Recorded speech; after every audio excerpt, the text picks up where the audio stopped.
कहा है, अपना पिंडदान आप स्वयं करो, भागवत कहती है। भागवत मरना सिखाती है, रामायण जीना सिखाती है। ये शरीर ही पिंड है। आपकी गणना पिंडज प्राणियों में होती है। आपको पता है ना, स्वेदज, अंडज, उद्भिज, जरायु, स्थावर और जंगम। आपकी गणना पिंडज प्राणी होती है। इसलिए हमारा शरीर छूटने के बाद 52 पिंड होते हैं साल के, पिंड दान किया जाता है।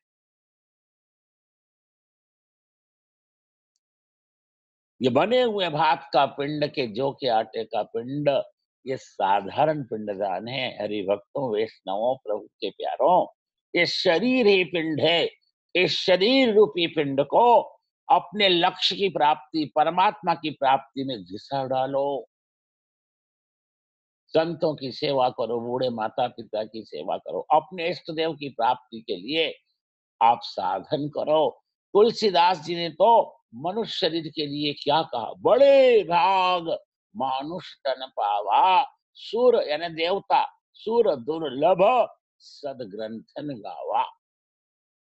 भगवान श्री कृष्ण ने भी इस मानव शरीर की वंदना की। उद्धव को 11वें स्कंद में समझाया, उद्धव दुर्लभो मानुषो देहापि क्षण भंगुरम तत्रापि दुर्लभम मन्ये वैकुंठम प्रियदर्शनम। उद्धव, इस नाशवान शरीर से तो अविनाशी नारायण की प्राप्ति कर सकता है।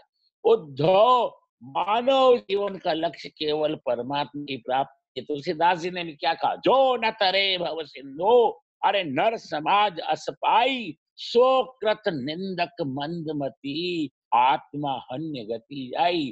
तुलसीदास जी कहते हैं, नर तन पाए विषय मन देही, पलट सुधाते सठ विष लेही, काहे भला कहे ना कोई, गुंजा ग्रह पारस मणि खोई। बहुत पछताना पड़ेगा, अभी समय है तो समझ नहीं। वात पित्त कफ से जब कंठ भर जाएगा, काल जब छाती पर लात रखकर जड़ शरीर से चेतन प्राणों को सूक्ष्म शरीर सहित अलग करेगा, उस समय याद आए कि जिनको मैं अपना समझता था, इस मृत्यु की पीड़ा में, इस यम के त्रास में, ये प्राणों से प्यारी पत्नी के आज्ञाकारी पुत्र के करोड़ों का बैंक बैलेंस मेरे को इस मृत्यु के दुख से, यम के त्रास से नहीं बचा सकता। उस समय ज्ञान हो, ये उचित नहीं, ये आपके लिए कल्याणकारी नहीं। सत्संग सुनते हो, इसी क्षण से ज्ञानी हो जाओ। एक दिन सब छोड़कर जाना है। संसार का संयोग वियोग के लिए हुआ है।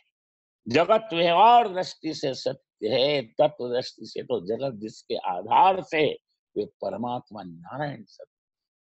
लोग शव को शमशान ले जाते हैं और बड़ा ज्ञान का चर्चा करते हैं, राम नाम सत्य है, राम नाम। आप उस मुर्दे को सुना रहे हो राम नाम सत्य? वो तो मर चुका, जो गया गया सो गया। राम नाम सत्य, इसको आप आत्मसात करो। पर एक पशु मनुष्य के लिए तो संसार सत्य है, पैसा सत्य है, पुत्र सत्य है, पत्नी सत्य है, पद पदार्थ सत्य है। क्योंकि जो मोहे राम, लागते मीठे सब व्यंजन हो जाते फीके। अभी समय है तो समझ गायब है, फिर पछताओगे। मन पछतई है अवसर बीते। कबीर तो कहते हैं कि अब पछताए होत क्या, जब चिड़िया चुग गई खेत। इसलिए शास्त्र संग सत्संग आप जो करते हो, आपके आत्म कल्याण के लिए। सत्संग से बुद्धि में विवेक को प्रकट करो, तो विवेक, सत्संग से क्या होगा, विवेक, विवेक से क्या होगा, वैराग्य, वैराग्य से क्या होगा, ज्ञान, ज्ञान से क्या होगा, भक्ति, भक्ति से क्या होगा, पापनाश, पापनाश से क्या होगा, अंतःकरण की शुद्धि। और जिसका अंतःकरण गंगा जल जैसा शुद्ध, निर्मल, पवित्र हो जाता है, शुद्ध हृदय में भगवान आते हैं। वो आवागमन से मुक्त होकर अपने इष्ट देव की नित्य लीला में प्रवेश कर जाता है। उस मूल में क्या है, सत्संग। इसीलिए सत्संग के लिए भी तुलसीदास जी ने क्या कहा, बड़े भाग पावई सत्संगा, बिन ही प्रयास होय भवभंगा। एक घड़ी आदि में पुनियाद, तुलसी संगत साधु की तो हरे कोटि अपराध। धन दारा सुख लक्ष्मी पापी के भी होए, पर संत समागम हरि कथा तुलसी दुर्लभ दोय। जब द्रवहि दीन दयाल राघो, साधु संगति पाइए, दर्श परस मज्जन अरि करुके, पाप राशि नसाई। सत्संग कभी छोड़ना नहीं, सत्कर्म कभी छोड़ना। अजामिल सदाचारी था, एक बार खराब दृश्य देखा, वो दुराचारी हो गया। जब भी एकांत मिलता, अजामिल के सामने वो दृश्य आ जाता, एकांत के जंगल का, वो शूद्र, वो गणिका अजामिल को देख। जब तक अजामिल में पुण्य बल था, विवेक था, ज्ञान थी, समाज की, परिवार की लोक लज्जा का भान था, तब तक तो उसने अपने आप को रोक कर रखा। अब पाप का प्रारब्ध फूटा, जैसे आपने देखा कहीं कहीं कैसे बम फूटता है, या ज्वालामुखी बढ़ जाता है, या भूकंप आ जाता है, सब तहस नहस हो जाता है। ऐसे ही अजामिल के पाप का प्रारब्ध अब उसको फल देने आया। अजामिल का सारा ज्ञान ध्यान समझ विवेक सब धरा रह गया। अजामिल उस गणिका के पास गया, उसको अपने घर में लाकर रखा। अजामिल के इस धर्म विरुद्ध कर्म से उसके बूढ़े माँ बाप ने बहुत संताप किया, बहुत समझाया, नहीं माना।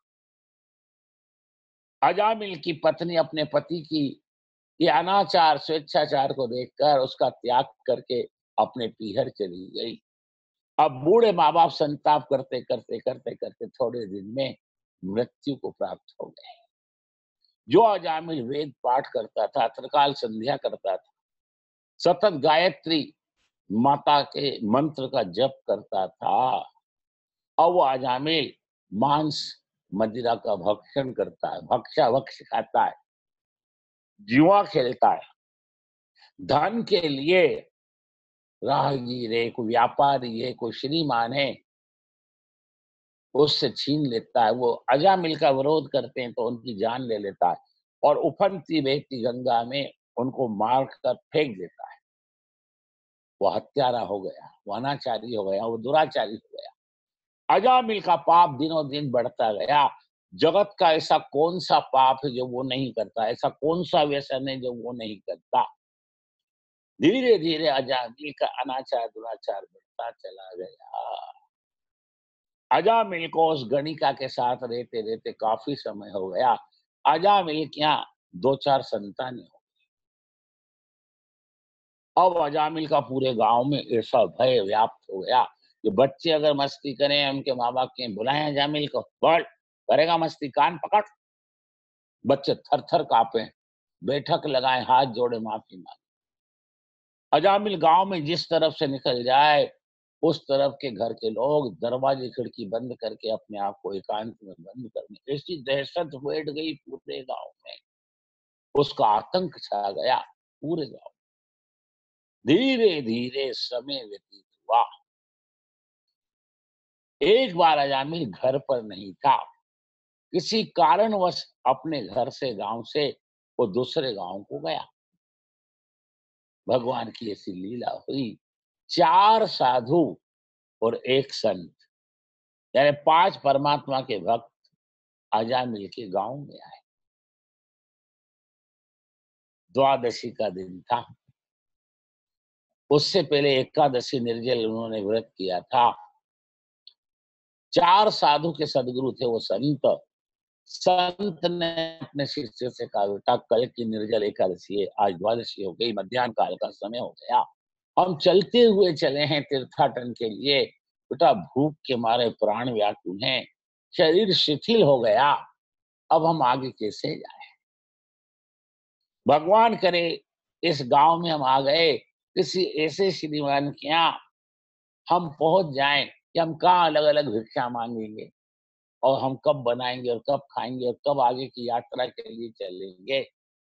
कोई ऐसा कोई श्रीमान हो, कोई भक्त हो, जिसके यहाँ से हमको भरपूर भिक्षा मिल जाए, और हम पांचों प्रसाद लेकर थोड़ा विश्राम करके अपनी यात्रा के लिए आगे को प्रस्थान करें। गांव के चौपाले पर कुछ उदंड बालक खेलते थे। आज संत ने पूछा, बेटा आपके गांव में कोई श्रीमान है, कोई भक्त है?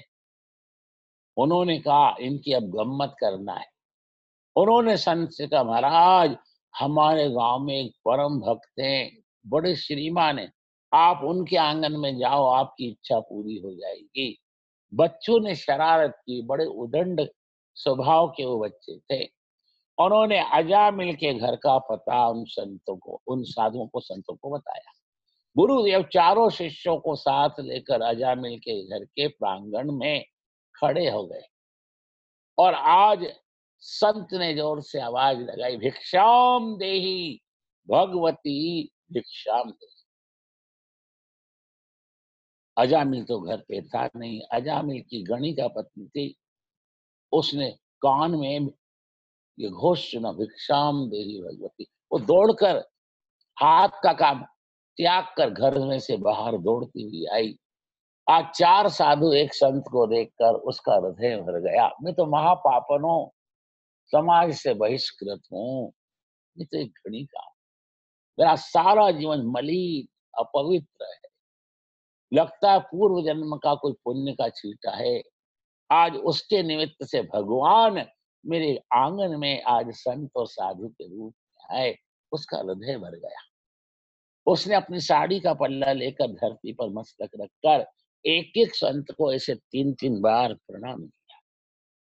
हाथ जोड़कर खड़ी हो गई, महाराज क्या आज्ञा है, क्या सेवा करूं? कि बेटा हम तीर्थाटन के लिए निकले, कल की हमारी निर्जल एकादशी है। बेटा आज द्वादशी हो गई, मध्याह्न काल भी बीत चला, हमें आगे तीर्थ यात्रा को जाना है। बेटा बड़ी भूख लगी, लगता है भगवान ने आज का प्रसाद तेरे घर हमारा नियुक्त किया है। क्योंकि संत ऐसा वर्णन करते हैं, दाने दाने पे लिखा है खाने वाले का नाम, खान लेने वाले करोड़, देने वाला एक राम। बेटा हमारा आज का आहार विधाता ने तेरे घर नियुक्त किया है। हमें भूख लगी, बेटा हमें प्रसाद पवा के महाराज रसोई तैयार है और मेरे को देने में भी आपत्ति नहीं। पर हे महाराज, आप परमात्मा के प्रतिनिधि हो, आप संत हो, आप सिद्ध हो, आप आप्त का महात्मा राम हो। महाराज मैं आपसे क्या कपट करूं, क्या असत्य बोलूं? मैं पवित्र नहीं हूं, मेरी आत्मा धिक्कारती है, मेरे हाथ का बना आपको नहीं चलेगा। इसलिए महाराज मैं आपको भोजन नहीं करा सकती, और कुछ सेवा के लिए आज्ञा दो। कि बेटा तेरे हाथ का क्या, हमको तो अन्य ब्राह्मण के हाथ का भी बना हुआ भोजन नहीं चलता। बेटा हम स्वयं पाकी हैं, हम अपने हाथ से बनाते हैं, अपने इष्ट देव को अर्चा विग्रह साथ रखते हैं, उसको भोग लगाते हैं, फिर हम पाकर आगे जाते हैं। हमें किसी के हाथ की बनी सामग्री के रसोई अंगीकार नहीं। बेटा तू सीधा सामान दे, कच्चे सामग्री दे, भगवान का नाम लेकर आज हम तेरे आंगन में प्रसाद बनाएंगे, भगवान को भोग लगाएंगे, भगवान का प्रसाद पाकर आगे की यात्रा के लिए प्रस्थान। बेटा सीधा सामग्री दे। क्या महाराज, कच्ची सामग्री सीधा देने में मेरे को कोई आपत्ति नहीं, आप खड़े रहो। जल्दी दौड़कर गई। उसके घर के आंगन में एक विशाल वट का वृक्ष था। उसने पहले बाल्टी भरकर पानी लाकर छिड़काव किया, फिर बुहारी से झाड़ा, अंदर गई, अंगीठी लाई, उसमें कोयले पधरा है, उसको प्रज्वलित की। महाराज मैंने सूखी राख से बर्तन मांजे हैं, इनको सूती वस्त्र से पोंछकर शुद्ध पवित्र करके रख दिए। फिर उसने सारी सामग्री, दाल है, चावल है, आटा है, थोड़े मसाले हैं, घी है, दूध है, आलू हैं, ये सब दिए। गुरुदेव ने चारों शिष्यों से कहा, बेटा ये सामने देख, सुरसरी विष्णुपदी गंगा मैया है, जाओ जाकर स्नान करके मध्याह्न संध्या करके आओ। जब तक मैं ये सारी सामग्री को अमनिया कर देता हूं, मैंने दाल चावल बीन कर गला दूंगा, आटा मस दूंगा, आलू अमनिया कर दूंगा। और बेटा जो अपना अर्चा विग्रह वो पटा रखकर उस पर वस्त्र बिछाकर लक्ष्मी नारायण के अर्चा विग्रह को मैं उस पर पधरा, जल्दी जाओ।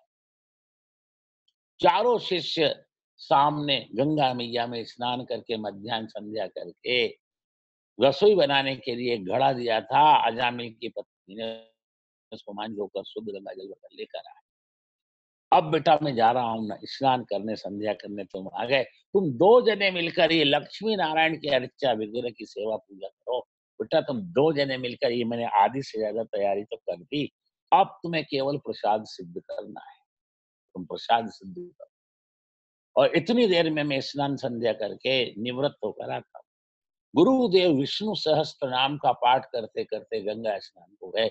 गंगा में स्नान किया, सूर्य को अर्घ दिया, देव ऋषि पितृ मनुष्यों का तर्पण किया, मध्याह्न संध्या की। संध्या करने के बाद जो कपड़े नहाने के बाद अलग किए उनको धोया, नीचा कर एक पत्थर की शिला पर रखा, 16 उपरना दूसरा धारण किया और फिर आते समय शिव महिम्न स्तोत्र का पाठ करते-करते संत वहाँ आए। हाँ बेटा क्या हुआ कि गुरुदेव पूजा हो गई कि बेटा क्या हुआ कि रसोई तैयार हो गई। तो उस मैया ने 5 पत्तल दी, ये जितनी सामग्री है बेटा पहले इसका भगवान को तुलसी पत्र अर्पण करके भोग लगाओ और फिर बराबर भोग लगाने के बाद ये 5 पत्तल पर सामग्री परस दो ताकि बार-बार उठकर परसने की झंझट से बचा जाए। शिष्यों ने वैसा ही किया। लक्ष्मी नारायण के अर्चा विग्रह के आगे सामग्री रखी, तुलसी पत्र पधराया, हाथ में गंगा जल लेकर आचमन कराया, मंत्र बोला, प्राणाय स्वाहा, अपानाय स्वाहा, उदानाय स्वाहा, व्यानाय स्वाहा, समानाय स्वाहा, अन्नम ब्रह्म रसम विष्णु भोक्तम स्वयं महेश्वरा। अहम वैश्वान नरो भूत्वा प्राणिनाम हृदयमासिता प्राण अपान समान युक्ता पचामि अन्नम चतुर्। मंत्र बोला। बेटा इसमें से गौ ग्रास निकालो और वो देखो बछड़े सहित गाय आती है। आप ये गौ ग्रास दो। गौ ग्रास देने के बाद पांचों ने वो प्रेम से प्रसाद पाया। आज का प्रसाद बड़ा सुस्वादु बना, भूख भी तेज थी और सामग्री थोड़ी अधिक बनी। संत ने कहा बेटा अन्न ब्रह्म का प्रतीक है, एक कण भी पत्तल में जूठा छोड़ना नहीं, उसको पाप लगता है। अन्न के एक कण से अनेक जीवों की तृप्ति हो जाती है। सबने वो प्रसादी ली, थोड़ी थका नहीं। संत ने कहा बेटा थोड़ा विश्राम कर लो क्योंकि अन्न रजोगुण का स्वरूप होता है। थका नहीं, थोड़ा सा हम लेटे। ठंडी हवा का झोंका आया, वो लेटे, उनको झपकी लगी। इतने में ही अजामिल जो बाहर गया था आज गांव में आया, गांव से अपने घर में आया और खा पी कर अपने घर के आंगन में वो 5 संतों को सोता हुआ देखकर अंदर आकर पत्नी से कलह करने लगा। ये हट्टे-कट्टे जो कमा के खा सकते हैं पर वो माँग के खाते हैं। मैं कितनी मेहनत करके ये सारी सामग्री घर में लाकर भरता हूँ, क्या इसीलिए कि तू इसी तरह बर्बाद करे? ये तूने क्या किया? अजामिल की पत्नी चरणों में गिर गई। धीरे बोलो, आपकी कर्कश वाणी संतों के कान में जाएगी, उनका हृदय विदीर्ण हो जाएगा। आपको लगता है मैंने कुछ अनर्गल किया, तो ठीक है मैं इसके लिए क्षमा माँगती हूँ। लेकिन जो भी आपको मुझे दंड देना हो, इस क्रिया पे अपनी प्रतिक्रिया व्यक्त करना हो, तो संत यहाँ से चले जाएँ तब करना। मेरा सारा किया-धिया, करा-धरा आप क्यों मिट्टी में मिलाना चाहते हैं? मैं तो आपकी तीव्रता से रास्ता देखती थी कि जल्दी आएँ, तो हम दोनों मिलकर संत के चरणों में प्रणाम करें। हे महाराज, मैं तो अधम जाति की गणिका थी। मेरा तो सारा जीवन पाप में, धर्म, नीति, मर्यादा, विरुद्ध कर्मों में गया और आप तो सदाव्रती, सदाचारी ब्राह्मण थे। आप कुसंग से दुराचारी हो गए, स्वेच्छाचारी हो गए। आपके और मेरे पापों की राशि इतनी बढ़ गई कि एक नहीं अनेक जन्म लेकर भी इन पापों का हम प्रायश्चित नहीं कर सकते। मैं रास्ता देखती थी कि आप आओ, तो संतों ने हमारे घर का आज पाया, तो इनको हम प्रणाम करें, ताकि पाप राशि में से कुछ पाप तो कम हो। उल्टा आकर आप ये अनर्गल प्रलाप कर रहे हो, आप चुप रहो। इतनी देर में उन संतों की झपकी खुली, वो उठकर खड़े हो गए। अपने-अपने कंबल की घड़ी कर कंधे पर डाला, जो सामान था झोली में रखा और चारों साधु अपने गुरु उन संत के साथ जाने को खड़े हो गए। संत ने आवाज दी, बेटा बाहर आ, कि चलो हम दोनों मिलकर उनके चरणों में प्रणाम करें। कि तेरे को जाना था तू जा, मैं नहीं जाऊँगा। क्या आज तक मैंने कभी कुछ नहीं माँगा, मेरी इतनी सी विनती, इतनी सी प्रार्थना है, चलो। अच्छा चल। अजामिल पत्नी के साथ बाहर आया। अजामिल की पत्नी ने धरती पर पुनः मस्तक रखकर उनको साड़ी का पल्लू लेकर प्रणाम किया। अजामिल अक्कड़ में खड़ा है, कमर पर हाथ रखकर धीरे से बोली, आप क्या कर रहे हो, प्रणाम करो। अजामिल अहंकारी था, मूढ़ था, अज्ञानी था, पशु मनुष्य हो गया था। अजामिल ने से झटके से हाथ जोड़े, महाराज प्रणाम। संत ने अजामिल को नख से सिक से नख तक देखा और एकदम उनका हृदय भर गया, हे भगवान, आज तूने एक किस्सा हमारे साथ पास किया, इस अधम के घर का आज हमने खाया। अजामिल का भूत और भविष्य वर्तमान में संतों को दिखाई देने लगा। हे प्रभु, ये कैसी लीला है। महाराज क्या देख रहे हो।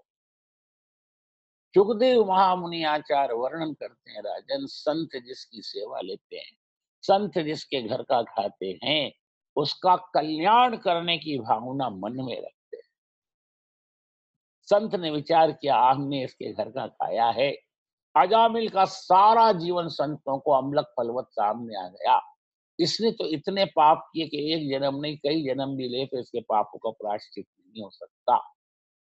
पर इसको कुछ तो हम ऐसा कर्म बता के जाएं कि इसके पाप राशि में से थोड़ा थोड़ा पाप नाश होने लग जाए।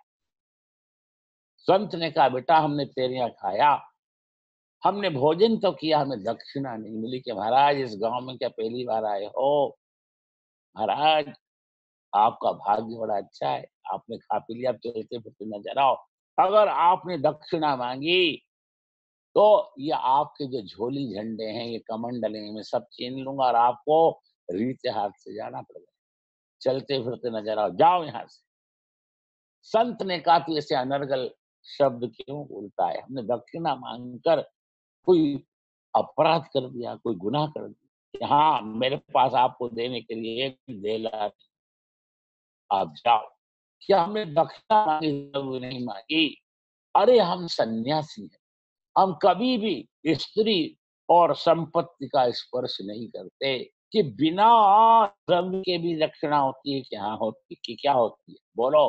अगर देने जैसी होगी तो मैं दूंगा, नहीं तो आप जाओ यहाँ से। कि हमने देखा है, तेरी पत्नी सगर्भा है, अब थोड़े समय के बाद इसको प्रसव होगा। प्रसव में ये बालक को जन्म देगी। कि महाराज, मेरे यहाँ बालक नहीं है, ये 3-4 कन्या ही कन्या है। आपके आशीर्वाद से अगर बालक हुआ तो बोलो क्या। ये दक्षिणा में यही वचन दे कि उसका नाम तुम नारायण रखना। कि महाराज, मेरे बालक का मैं नारायण नाम रखूं, उससे आपको क्या लाभ। ये आज नहीं, एक दिन तू हमें याद करके बहुत विलाप करेगा, और जब तक बहुत देर हो चुकी है, बोल, अपने होने वाले बालक का नाम तो नारायण रखेगा। कि महाराज, इसमें तो एक धेले का भी खर्च नहीं, मैं निश्चित अपने उस बालक का नाम नारायण रखूंगा। कि जा भगवान, तेरा कल्याण करे। संत वहां से चले गए। इधर धीरे धीरे समय व्यतीत हुआ। अजामिल की पत्नी जो सगर्भा थी, 9 मास परिपूर्ण हुए, उसको प्रसव हुआ। प्रसव में उसने बालक को जन्म दिया। पत्नी बोली, आपने संतों को वचन दिया है, मैं अपने लाल का नाम नारायण रखूंगी। कि हाँ, अपने बालक का नाम तुम नारायण रखो। आजकल के अल्ट्रा मॉडर्न लोगों को पुराने नाम भी अच्छे नहीं लगते, वो ऐसे अटपटांग नाम रखते हैं जिसका कोई अर्थ ही नहीं। माता पिता अपनी संतान का जब नामकरण करते हैं, उससे उनके विवेक की, उनके धार्मिक रूप से संस्कारी हैं, इस बात की खातिरी हो जाती है। अजामिल ने पत्नी सहित उस बालक का नाम नारायण रखा। धीरे धीरे समय व्यतीत हुआ। वो बालक 3-4 वर्ष का हो गया। सबसे छोटी संतान पर माता पिता का अधिक स्नेह होता है। अजामिल बाहर से जब घर आए तो पुकारता, अरे नारायण कहाँ गए, अरे नारायण इधर आओ, अरे नारायण तुम धूल में खेलते हो, छी, जाओ हाथ पांव धोकर आओ। ये इनके इन प्रकार इन किसी न किसी तरह अजामिल बार बार बालक के नाम का उच्चारण करता। उसको आदत थी। हो धीरे धीरे ऐसा समय व्यतीत हुआ। अजामिल 88 वर्ष का हो गया। अब 12 वर्ष की आयु शेष। अति पापी आयुष्य होने पर भी मर जाता है। मृत्यु के 4 भेद हैं, भागवत जी के 6ठ स्कंद में व्यास जी ने वर्णन किया है। अपमृत्यु, अकाल मृत्यु, महामृत्यु, निर्वाण। आयु होने पर भी जो मर जाता है उसको अकाल मृत्यु कहते हैं। किसी दुर्घटना में जो मर जाता है उसको अपमृत्यु देते। जितनी श्वास भगवान ने दी उतनी श्वास देकर जो शरीर का त्याग करता है वो महामृत्यु कहलाती है। और संतों का, सिद्धों का, आचार्यों का तो निर्वाण होता है। मृत्यु के चारे धीरे धीरे समय व्यतीत हुआ। अजामिल को एक दिन भयंकर बुखार आया। वो रोग शैया, मृत्यु शैया पर पड़ा है। अजामिल के शरीर की तीनों धातुएं वात, पित्त, कफ और विकृत हो, उसको शनीपात हो गया। इधर यमराज ने अपने दूतों से कहा, जाओ उस मातृद्रोही, पितृद्रोही, धर्मद्रोही, आचार्य द्रोही, वो अनाचारी ब्राह्मण बंधु यानी ब्राह्मणों में अधम है, उस अजामिल को लेकर के आओ। और उसने जो जो पाप किया, जिस जिस पाप का जो जो नरक निर्धारित है, और उस नरक में उसको कितनी पीड़ा, कितना त्रास, कितना कष्ट दिया जाए, क्रम से उसके एक एक पाप की सजा उसको नरकों में डाल कर दो। जाओ। यम के दूत काल, दंड और ब्रह्म फांसी लेकर यमपुरी से चले और अजामिल के कक्ष में वो प्रकट हुए। यमराज का भयंकर स्वरूप देखकर अजामिल की हक्की मुक्की बन गई, वो घबरा गया। अब उसके जड़ शरीर से चेतन प्राणों को अलग करने के लिए आज यम के दूत प्रयास करने लगे। उसको आदत थी बाहर से घर में आना और अपने बालक के नाम का उच्चारण करना। आज यम के दूतों को देखकर अजामिल 2 बार जोर से बोला, नारायण नारायण, जल्दी आओ, मुझे इनके कष्ट से, त्रास से बचाओ। अजामिल का वो आर्तनाद करुण क्रदन वैकुंठ में नारायण ने सुना। अपने पार्षदों को आज्ञा दी, जल्दी जाओ, मेरे भक्त राज अजामिल के प्राण संकट में हैं। यम के दूत उसके जड़ शरीर से चेतन प्राणों को अलग कर रहे हैं, उनको ऐसा करने से रोको, जाओ। भगवान के पार्षद भगवान की आज्ञा शिरोधार्य करके वैकुंठ से अंतर ध्यान हुए और अजामिल के कक्ष में प्रकट हो गए। भगवान के पार्षद भगवान के जैसे, वही पीला पीताम्बर, केसरी उपरना, मस्तक पर सोने का मुकुट, किरीट, वही चतुर्भुज, शंख चक्र गदा पद्मधारी। भगवान के पार्षद जब अजामिल के कक्ष में प्रकट हुए, उसका सारा कक्ष दिव्य नीले प्रकाश से भर गया। आज यम के दूत घबरा गए, आप कौन, आप कौन? भगवान के पार्षद बोले, आप कौन? कि हम संयमनीपुरी के स्वामी यम राजा के नित्य सेवक हैं। कि यहाँ क्या कर रहे हो? ये हमारे स्वामी की आज्ञा है। इस आताताई, इस अनाचारी, दुराचारी, स्वेच्छाचारी ब्रह्म बंधु को जड़ शरीर से, इसके सूक्ष्म शरीर सहित चेतन प्राणों सहित इसको लाकर, इसने जो जो धर्म नीति मर्यादा विरुद्ध कर्म किए, जो तन से, धन से, मन से पाप किए, उन पापों की सजा देने के लिए इसको नरक में डालो।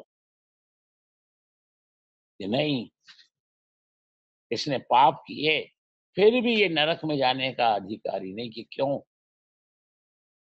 इसके पाप कहाँ गए कि अभी तुमने सुना है? नहीं, इसने 2 बार नारायण नारायण शब्द का उच्चारण किया। एक नारायण शब्द का उच्चारण करने से इसके कायिक, वाचिक, मानसिक पापों का, देहिक, देविक, भौतिक पापों का विनाश हो गया।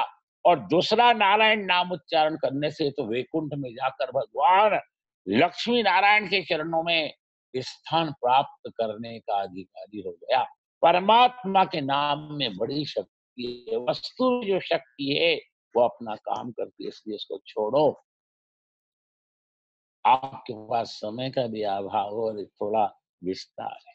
तो यम के दूतों में, भगवान के पार्षदों में थोड़ी बहस भी हुई।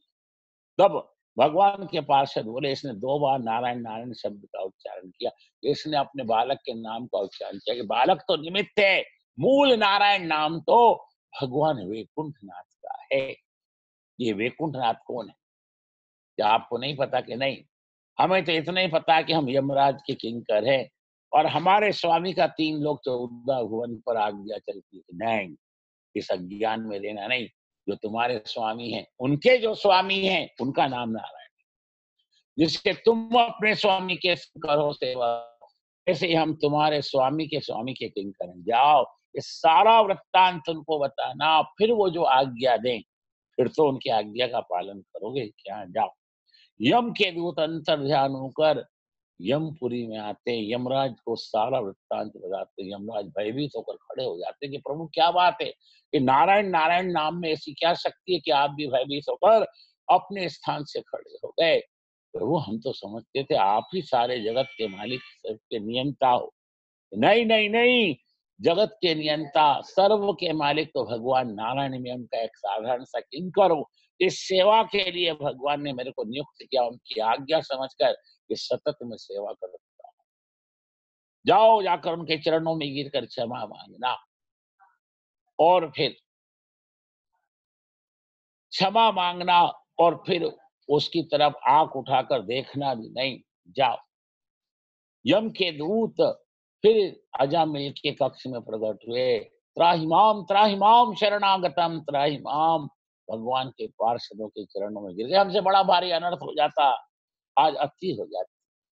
आपने आज प्राण संकट, धर्म संकट से हमको बचाया।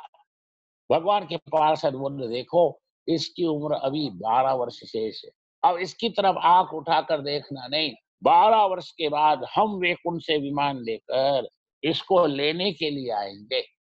अब आप जाओ। इधर भगवान के पार्षद अंतर ध्यान हुए, उधर यम के दूत अंतर ध्यान।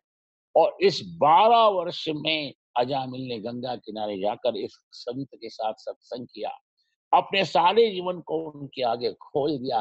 तब संत ने अजामिल को महामंत्र की दीक्षा दी, अपूज्य शिवलिंग का पूजन करने की आज्ञा दी, त्रिकाल संध्या करने की आज्ञा दी, एक लक्ष्मी नारायण का अर्चा विग्रह दिया, उसकी पूजा करने की आज्ञा दी, और उसके अंतःकरण गंगा जल जैसा शुद्ध निर्मल पवित्र हो जाए तो भागवत जी के 10वें स्कंद की नित्य पाठ गंगा जी को सुनाने की आज्ञा। अजामिल सुबह 4 बजे से लेकर रात को 10 बजे तक 18 घंटे ये सत्कर्म करता है, 12 वर्ष तक। तो 1 घंटे लक्ष्मी नारायण की अर्चा विग्रह की पूजा, 1 घंटे अपूज्य शिवलिंग का गंगा जल से अभिषेक, 3 घंटे त्रिकाल संध्या के, और 9 घंटे में 10वें स्कंद का पाठ, क्योंकि 90 अध्याय है 10वें स्कंद में। अर्थानुसंधान के साथ पाठ करो तो 1 घंटे में 10 अध्याय। और फिर महामंत्र की दीक्षा दी, हरे कृष्ण कृष्ण कृष्ण हरे हरे, हरे राम राम राम हरे हरे। इसकी 16 माला जप करने की आज्ञा दी। 1 माला 15 मिनट में, 1 घंटे में 4, 4 घंटे में 16। एक स्वस्थ व्यक्ति 1 घंटे में 900 श्वास और 24 घंटे में 21,600 श्वास लेता है। तो 16 माला जो जप करेगा उसके 21,600 नाम हो जाए। तो अजामिल 18 घंटे नित्य ये सत्कर्म करता है। तो साधारण सत्कर्म से पाप का नाश नहीं होता। अंतःकरण शुद्ध कैसे होगा, भगवान कैसे मिलेंगे, आवागमन से छुटकारा कैसे होगा। 18 घंटे 12 वर्ष तक अजामिल ने यह अनुष्ठान अधिष्ठान की प्राप्ति के लिए किया। उसके कायिक वाचिक मानसिक पापों का नाश हो गया, उसका अंतःकरण गंगा जल जैसा शुद्ध निर्मल पवित्र हो गया। भगवान ने पार्षदों को वैकुंठ से विमान लेकर अजामिल को लाने के लिए अपने धाम में पहुंचाया। आज अजामिल को वैकुंठ में ले जाने के लिए भगवान के पार्षद विमान लेकर आए। पंचभूत 24 तत्व का स्थूल शरीर, 17 तत्व का सूक्ष्म शरीर, 6 तत्व का कारण, 2 तत्व का महाकारण, चारों शरीर का अजामिल ने त्याग किया। सतत भगवान की भक्ति और सुरसरी भागीरथी और भागवत गंगा की कृपा से परमात्मा की नित्य लीला में प्रवेश करने के लिए अजामिल को चिन्मय स्वरूप की प्राप्ति हुई। उस चिन्मय स्वरूप को धारण करके अजामिल विमान पर बैठकर भगवान के धाम में जाते हैं। भगवान आज वैकुंठ में उत्सव करते हैं। भगवान की नाम महिमा के अंतर्गत यह अजामिल उपाख्यान का वर्णन यथा समय यथा भाव से आज जानकी नवमी के महापर्व पे हे हरि भक्तों आपके चरणों में आज वर्णन किया। आइए 2 लाइन का कीर्तन करके मैं अपनी वाणी को विराम दूं। तो जगत काल के अधीन, काल परमात्मा के अधीन, परमात्मा नाम के अधीन, श्रीमन नारायण तुमको देखना है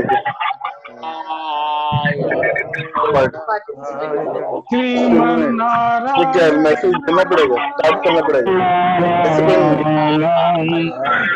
श्रीमन नारायण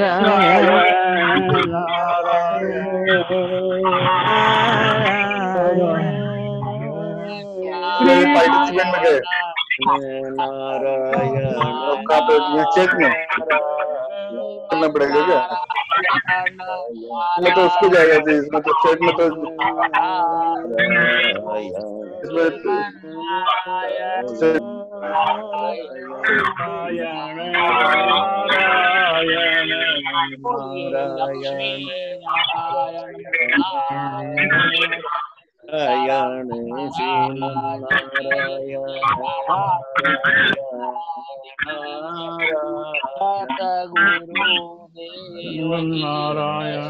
संत हरि भक्तों की जय। सबको जय सियाराम। जानकी नवमी की खूब खूब बधाई।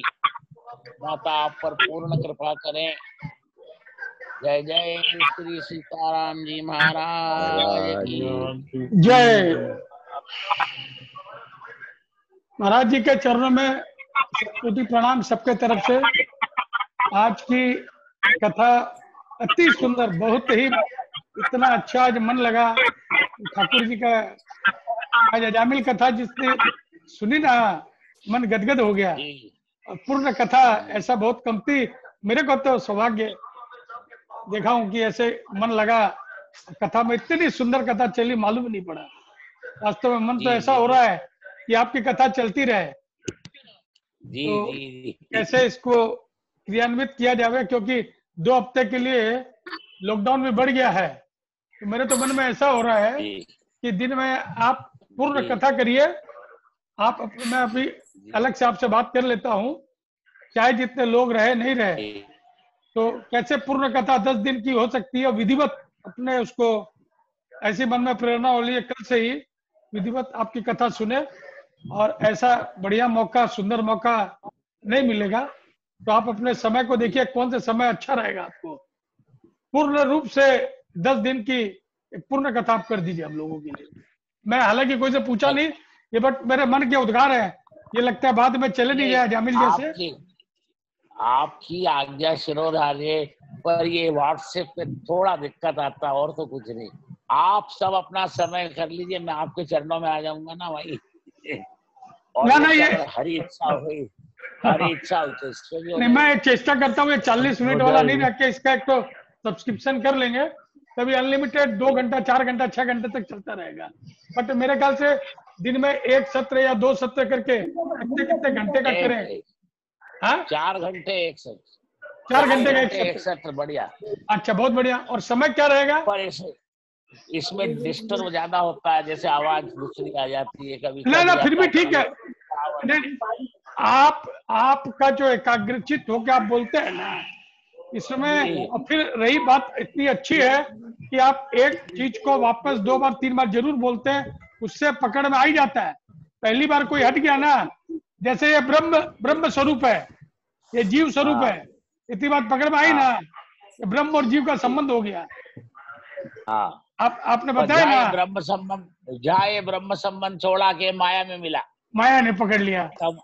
ये तमोगुण, ये रजोगुण, ये सतोगुण है। तो इतना सुंदर आपने बताया वास्तव में। क्योंकि डोंगरे जी की भागवत हमारे सुभाष सरोवर में नियमित रूप से हम लोग पढ़ते हैं, रोज 20 मिनट 15 मिनट आधे घंटे का नियमित रूप से पढ़ते हैं। और आपकी जो शैली है ना, पूरी डोंगरे जी के ऊपर है। तो मन में इतना भाता है, उन्हीं ने दिया है, तो मन में इतना भार है ना, तो मैं तो बोल नहीं सकता। 4 घंटा एक साथ में लगातार कैसे सबका, मेरे ख्याल से और कोई को कुछ कहना है क्या इस विषय पे? सुभाष जी, 4 घंटे होना जो जितनी कब तक थे, तो देखो घर में खुला हो,